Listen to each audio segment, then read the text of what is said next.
Okay, so I know this looks like a video about photography, but trust me, it's not. It's about doing what you can. I'm just using photography as an example from my life.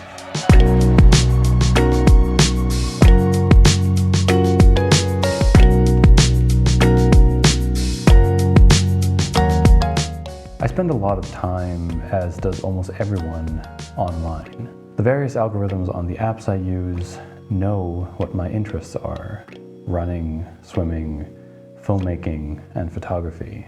And they always show me the best of the best, because why shouldn't they? That's what people want to see. The problem is it makes me feel bad about myself. I've been a videographer for over a decade now, and seeing others, especially those who have just started, be more successful than me kind of sucks. But I'm not angry at them. I'm angry at myself, my situation, the decisions that I made that led me to where I am now.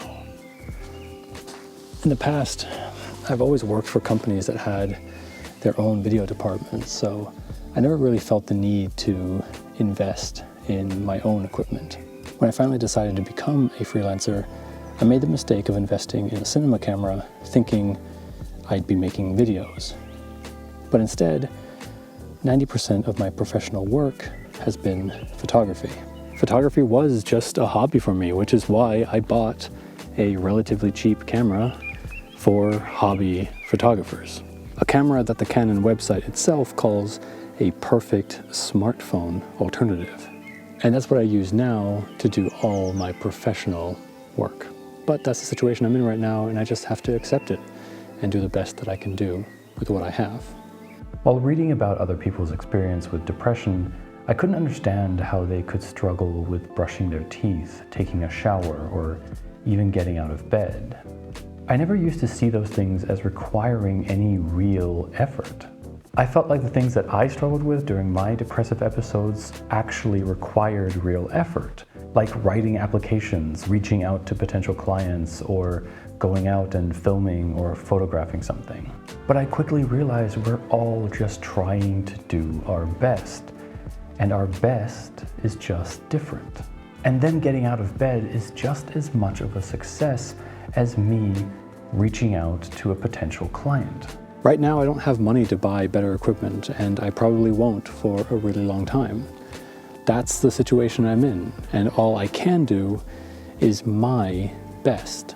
I've done my best and learned the limitations of the equipment that I have and how to get the best out of it. I've accepted that I've made mistakes, bought the wrong equipment, like this cheap ND filter that was all I could afford, but doesn't work with longer focal lengths. But I work within the limitations and accept that that's just how things are now. I still go to sports events even though I've been ridiculed by another photographer for my camera and lens. I go because when I'm there, I'm doing the best that I can in that moment. The idea, of course, is that your best keeps increasing. Today, your best is getting out of bed and taking a shower. But next week, it might be sending out a job application. And then in a year, it might be managing a team of people at your dream job. We can't really know how other people got to where they are, and that's why there's no point in comparing ourselves to others. Yeah, some people have to struggle, and unfairly, some people don't. That's why doing your best is all you should expect from yourself.